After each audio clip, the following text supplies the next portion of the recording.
నమస్తే, welcome to our channel. అంతు చిక్కని ప్రశ్నకు సమాధానం దొరికింది.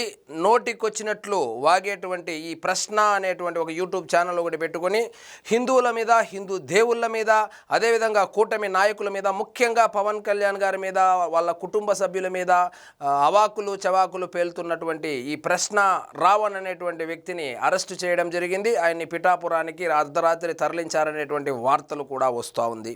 సో ఇదంతా పొద్దున్న నుంచి చూస్తూ ఉన్నాము. సో ఇప్పుడు ప్రకాష్ రాజ్ అంటే ఈయన అనుచరుణ్ణి అరెస్ట్ చేసే లోపల పెద్ద మేస్త్రి, గుంపు మేస్త్రి ఎవరైతే ఈ గుంపుకు మొత్తానికి మేస్త్రి అయినటువంటి ప్రకాష్ రాజు బట్టలు చించుకొని ట్విట్టర్లోకి వచ్చేసాడు. ఏంటంటే ప్రశ్నిస్తే ఖైదు చేస్తారంట. నీకు తెలుగు రాదు, నువ్వేదో తెలుగు వచ్చినట్లు అప్పట్లో ఆ కాలంలో ఎట్లా మోసం చేసి అది నేషనల్ అవార్డు ఎట్టొచ్చింది ఇంకా అవన్నీ పక్కన పెడితే ఖైదు చేస్తారా అని చెప్పి ఈయనేందో పెద్ద శ్రీశ్రీ అయినట్లు, పెద్ద కవి అయినట్లు, ఈ పాండిత్యాన్ని మొత్తం వేదాలు మొత్తము అవపోసన పట్టేసినటువంటి తెలుగు వేదాంతి సిద్ధాంతి అయినట్లు ఆ వేదాంతి కోసం ఈ సిద్ధాంతి వచ్చి ఒక ట్వీట్ వేశాడు. ఏమేశాడో ఒకసారి చూద్దాం రండి. ఏమంటే ఎన్సిబిఎన్ గారు, పవన్ కళ్యాణ్ గారు arresting journalist like KVR and Ravan, అంటే కేవీఆర్ అనేటువంటి ఒక వ్యక్తిని కూడా రాత్రి అరెస్ట్ చేయడం జరిగింది. తెలంగాణకు సంబంధించినటువంటి వ్యక్తి. ఆయన్ని అరెస్ట్ చేసింది కోర్టు ఆర్డర్తో అరెస్ట్ చేశారు. ఊరినే వచ్చేమి ఎత్తుకోపోలేదు. సో ఏమంటున్నాడు, for voicing A commendable act and misuse of power the citizens have given you through the mandate. ప్రశ్నిస్తే ఖైదు చేయడం ప్రజాస్వామ్యమేనా? మన పూర్వీకులు ఇలా చేసి ఉంటే ఈరోజు మనకు ప్రజాస్వామ్యం మిగిలేదా? ఏ రాష్ట్రమైనా అన్యాయమే. ప్రశ్నలకు సమాధానం చెప్పడం మీ బాధ్యత. అరెస్ట్ చేసే గొంతులు నొక్కడం మీ పిరికితనం అని చెప్పాడు. పూర్వీకులు ఇలా చేసి ఉంటే మనం మిగిలే వాళ్ళమా అంటున్నాడు కదా. ముందు నిన్ను బొక్కలో వేసి అప్పుడు మక్కలు ఇరగొట్టింటే నిన్ను ఇన్స్పిరేషన్గా తీసుకొని ఇట్లాంటి తొండ బ్యాచ్ అంతా వచ్చేది కాదు. సో వీళ్ళు చేసినటువంటి తప్పేందంటే నిన్ను వదిలేయడము. నువ్వు నోటికి వచ్చినట్లు దేవుళ్ళ మీద, దేవతల మీద, హిందూ సాంప్రదాయం మీద, సనాతన ధర్మం మీద నోటికి వచ్చినట్లు మాట్లాడుతూ ఉన్నా కూడా నిన్ను స్వేచ్ఛగా వదిలేశారు చూడు, అది వీళ్ళు చేసినటువంటి తప్పు. నిన్ను అప్పుడే బొక్కలో వేసి ఉంటే నిన్ను చూసి ఇలాంటి వాళ్ళు తయారయ్యే వాళ్ళు కాదు. కాబట్టి వాళ్ళు చేసిన తప్పు ఏంటంటే నిన్ను బొక్కలో వేయకపోవడము. ఎట్టకేలకు ఇప్పుడైతే ఆ ప్రశ్నకు సమాధానం దొరికింది. ఆయన వెనకాల ఎవరుండి నడిపిస్తూ ఉన్నారు, అసలు అతని యాక్చువల్ కులమేంది, ఎందుకు ఈ అవతారం ఎత్తాడు, అసలు ఎవరు నడిపిస్తూ ఉన్నారు, ఎవరు ఫండింగ్ చేస్తూ ఉన్నారు అనేది మొత్తం త్వరలో బయటకు రాబోతుంది. సో ఇంకేమంటున్నాడు, ప్రశ్నలకు సమాధానం చెప్పడం మీ బాధ్యత అంట. ప్రశ్న అసలు ముందు ప్రశ్నకు అసలు ప్రశ్న అంటే ఏమిటో ముందు నేర్చుకో ప్రకాష్ రాజ్. నీకు తెలుగు రాదు, ఏ భాష పూర్తిగా రాదు, అన్ని 4 ముక్కలు నేర్చుకొని ఏదో పెద్ద ఇదిలాగా బిల్డప్ ఇస్తూ ఉంటావు కానీ ఏ భాష సక్రమంగా రాదు. సో ముందు నీది నువ్వు గడుక్కో. నీ మీద ఏందో 4-5 ఓటర్ ఐడీలు ఉన్నాయని చెప్పి అది ఏమైనా క్రెడిట్ కార్డులు అనుకున్నావా ప్రకాశం? 4 ఓటర్ ఐడీలు 5 ఓటర్ ఐడీలో తీసుకొని అదేందో పెద్ద స్కామే చేసావంట, నీ మీద కేసు బుక్ అయిందంట. అదేవిధంగా కర్ణాటకకు సంబంధించి ఆ సామూహిక దహన క్రియలు కేసులో కూడా ఏడో ఇరుక్కొని ఉన్నట్లున్నావు. కాబట్టి నీది నువ్వు గడుక్కో, ఆయన గడుక్కుంటాడు కానీ. సో ప్రశ్నించడం అన్నావు, అసలు రావణ్ ఏం ప్రశ్నిస్తా ఉన్నాడు, అది నిజంగా ప్రశ్నేనా ఒకసారి వినమ్మా. ఇది రావణ్ మాట్లాడుతూ ఉండేది, నీ అనుచరుడు రావణ్ మాట్లాడుతూ ఉండే మాటలో. మహాభారతం తీసుకొచ్చి ద్రౌపదిని చేరలాగారు, మన ఇతిహాసాలు చెప్పి ఏం చేస్తున్నారు మన క్రిస్టియన్స్? సనాతన ధర్మాన్ని ఒక్కొక్కసారి కొంతమంది ట్రోల్ చేస్తూ సనాతన ధర్మం అని చెప్పి అంటారు. దాన్ని సనాతన ధర్మాన్ని ఏమంటున్నాడు చూడు నీ శిష్యుడు. రాముడు అని చెప్పండి ఎలా ఉంటది? రాజ్యాంగంలో అని చెప్పండి పరిమించుకొని అడవిలో అడుక్కు. మిస్టర్ ప్రకాష్ రాజ్, దీన్ని ప్రశ్నించడం అంటారా, దీన్ని జర్నలిజం అంటారా, దీన్ని కనీసం మానవత్వం అంటారా, అసలు దీన్ని ఏమంటారో నీ భాషలో, నీకు తెలిసినటువంటి భాషలో, నీకు వచ్చు కదా 5-6 భాషలో, ఏదో ఒక భాషలో 7 జస్ట్ ఆస్కింగ్ అని హ్యాష్ట్యాగ్ పెట్టి 7 దీన్ని ప్రశ్నించడం అంటారా? ఇట్లా మాట్లాడే వాళ్ళని వదిలేయాలా? ఇదే పనిగా ఒక ఛానల్ ఒకటి పెట్టుకొని సనాతన ధర్మాన్ని అపహాస్యం చేయడమే ఒక పరమావధిగా పెట్టుకొని నీ శిష్యుడు ఈ విధంగా నీ పేరు కూడా బయటకు వస్తుందేమో, లోపలేసి ఐస్ గడ్డ పెడతానే నీ పేరు కూడా బయటకు వచ్చేటువంటి అవకాశాలు కూడా లేకపోలేదు. ఎవరు ఫండింగ్ చేస్తా ఉన్నారు, ఎక్కడి నుంచి, అసలు ఎందుకు వీళ్ళు ఈ విధంగా మాట్లాడుతూ ఉన్నారు అని చెప్పి నీకు టైం దగ్గర పెట్టినట్టుంది. నీకు కూడా మొన్న ఆ కేసు కావచ్చు, ఇంకో కేసు కావచ్చు, మెల్లగా తమరికి కూడా టైం దగ్గర పడినట్లుంది. సో చట్టాలను మీరు మభ్యపెట్టినా కూడా దేవుడు అనేవాడు ఒకడు ఉంటాడు. నువ్వు దేవుడిని నమ్మము అంటావు, గుళ్ళోకి వెళ్తావు, భార్య కోసం అంటావు, లేకపోతే తల్లి కోసం అంటావు, అది వేరే విషయము. సో దేవుడు ఒకడు ఉంటాడు, చూస్తూ ఉంటాడు. కాబట్టి ప్రకాష్ రాజ్ దీన్ని ప్రశ్నించడం అంటారా?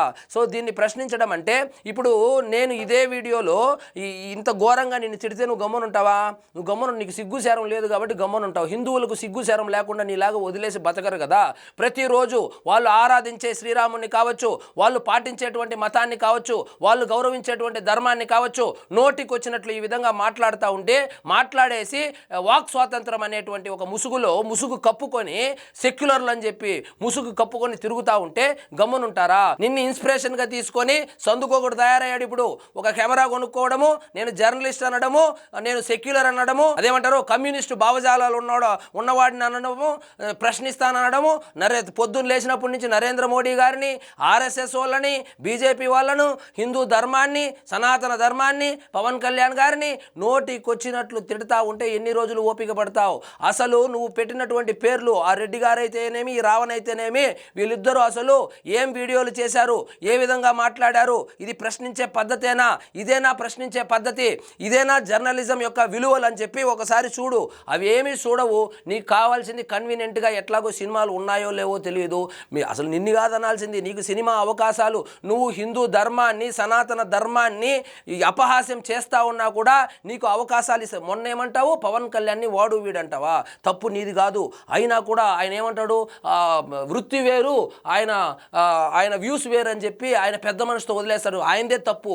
నీలాంటి కుక్కలను ఎక్కడ పెట్టాలో అక్కడే పెట్టాలా? అంటే చెప్పులను బయటే వదిలిపెట్టాలా? చెప్పులను తీసుకొచ్చి తల మీద పెట్టుకుంటే ఇట్లే ఉంటుంది వ్యవహారము. కాబట్టి నేను ఏం చెప్తానంటే ప్రకాశం, ప్రశ్నించడం అంటే ఏంది, జస్ట్ ఆస్కింగ్ అంటే ఏంది, జర్నలిజం అంటే ఏంది, ధర్మం అంటే ఏంది ఒకసారి నేర్చుకో. ఇలాంటి లత్కోర్ ట్వీట్లు పెట్టే బదులు ముందు ఒకసారి నేర్చుకో. నేర్చుకున్న తర్వాత వచ్చి ఇలాంటి ట్వీట్లు పెట్టు. ప్రతిరోజు నువ్వే ఇన్స్పిరేషన్ వీళ్ళకంతా. ఈ సమాజంలో ఇలాంటి వాళ్ళు తయారవుతా ఉన్నారంటే అసాంఘిక శక్తి అయినటువంటి నువ్వే కారణము. నువ్వు ఆ రామ్ గోపాల్ వర్మ అని ఒకడు ఉంటాడు కదా, మీరిద్దరే కారణము. మిమ్మల్ని చూసి ఈ సమాజం చెడిపోతా ఉంది, యువత తప్పుదారి పడతా ఉన్నారు. కాబట్టి ముందు మిమ్మల్ని అరెస్ట్ చేయాలా. మిమ్మల్ని అరెస్ట్ చేస్తే అరే ఇలా మాట్లాడితే ప్రకాష్ రాజు లాంటి వాళ్ళని అరెస్ట్ చేశారు, మనల్ని కూడా అరెస్ట్ చేస్తారని కింద జీలో భయం ఉంటుంది. జీలో భయం లేనన్ని రోజులు వీళ్ళు మాట్లాడుతూనే ఉంటారు. కాబట్టి నోటికి వచ్చినట్లు మాట్లాడతాము, కొడక అనేస్తాము. కొడక అనడం జర్నలిజమా? అంటే జర్నలిస్ట్ అనేటువంటి పదానికే అర్థాన్ని మార్చేశారు. నువ్వు ముందు వాళ్ళిద్దరూ ఏం మాట్లాడారు, ఏ విధంగా ప్రొవోకింగ్గా మాట్లాడారు, నువ్వు సపోర్ట్ చేస్తున్నటువంటి వ్యక్తి ఏమేం వీడియోలు చేశాడు నీకు తెలియకపోవడం ఏంది? నువ్వు ఖాళీగా ఉన్నప్పుడు అతని స్టూడియోలోనే కదా కూర్చొని ఇంటర్వ్యూలు ఇస్తూ ఉంటావు. ఇక్కడ ఇది వీళ్ళ మోడస్ ఆపరెండి ఎట్లా ఉంటుందంటే, నువ్వు ఇంటర్వ్యూ ఇస్తావు, ఆయన దాన్ని మెల్లగా వైఎస్ఆర్సీపీ వాళ్ళకి ఇస్తాడు, వాళ్ళు దాన్ని వైరల్ చేస్తారు. ఇక్కడేమో కూటమి కార్యకర్తలేమో వీళ్ళు జయించారని వాళ్ళు జయించారని వీళ్ళు, ఇతనికి ఒక కులం అసలు యాక్చువల్గా ఆయన కమ్మ సామాజిక వర్గమే కాదంట, అది అసలు ట్విస్ట్. సో ముందుగా ఇతను కమ్మ సామాజిక వర్గానికి చెందినవాడు అని చెప్పి ప్రొజెక్ట్ చేసుకొని ఆ కమ్మ సామాజిక వర్గానికి సంబంధించినటువంటి వ్యక్తి పవన్ కళ్యాణ్ని తిడతా ఉన్నాడని చెప్పి రెండు కులాల మధ్య గొడవ పెట్టడానికి పెద్ద ప్లానింగే చేశారు. ఆ పెద్ద ప్లాన్ అది ఎట్లుంటుందంటే, పాపం పండిన రోజు బయటపడుతుంది. సో ఇప్పుడు దొరికిపోయాడు. ఇంతకు ముందు ఇంకా ఈయనకన్నా ఎక్కువ మాట్లాడిన వాళ్ళంతా ఏమైపోయారో చూసాం. కత్తి మహేష్ అని ఒకడు ఉండే మీ దోస్తు, ఏమయ్యాడు, యాడున్నాడు, అడ్రస్ అన్న తెలుసా? అదే జరుగుతుంది. సో చట్టం దృష్టిలో మీరు తప్పించుకొని తిరిగినా కూడా, సో హిందూ దేవుళ్ళ మీద, సనాతన ధర్మం మీద నోటికి వచ్చినట్లు మాట్లాడితే దేవుడు అనేవాడు ఉంటే ఖచ్చితంగా శిక్షిస్తాడు. అదే జరిగింది. కాబట్టి చాలా విషయాల్లో ప్రూవ్ అయింది. కాకపోతే ఏమంటే జస్ట్ టైం గ్యాప్. మీ టైం కోసం ఎదురు చూస్తూ ఉండండి. ముందు నీది నువ్వు కడుక్కున్న తర్వాత ఆ కేసులేవో చూసుకో. అసలు 4 ఓట్లు ఉండడం చట్టరీత్యా నేరం అని తెలియనటువంటి ఈయన ఒక దేశ ప్రధానమంత్రిని ప్రశ్నిస్తాడు, రాజ్యాంగం గురించి మాట్లాడతాడు, పెద్దలు అంబేద్కర్ గారి గురించి మాట్లాడతారు. కొంచెం అసలు ఇన్ని రాష్ట్రాలు తిరుగుతూ ఉంటావు కదా, మేకప్ వేసుకునేటప్పుడన్నా అద్దం చూసుకోవా? నువ్వు చూసుకో ముందు అద్దము. సో 4 ఓటర్ ఐడీలు ఉండడం చట్టరీత్యా నేరం అని తెలియనటువంటి నువ్వు ఒక మేధావిలాగా ఏదేదో భాషలు తెలుసు అని చెప్పి వచ్చి మాట్లాడుతూ ట్వీట్లు వేస్తూ పొద్దున్న లేచినప్పటి నుంచి వాడిని ప్రశ్నిస్తా వీడిని ప్రశ్నిస్తా జస్ట్ ఆస్కింగ్ అని షో కొడతా ఉంటావు కదా. ముందు నువ్వు చదువుకో. స్కూల్కి ఎట్లాగూ పోలేదు, అదేదో నాటకాలు వేసుకుంటా ఉంటివి. అదే నాటకాలు ఇప్పుడు వేస్తే ఎట్లా? సినిమాల్లోకి వచ్చినావు కదా, ఇప్పుడు కూడా రాజకీయాల్లో నాటకాలు వేస్తే చెల్లదు.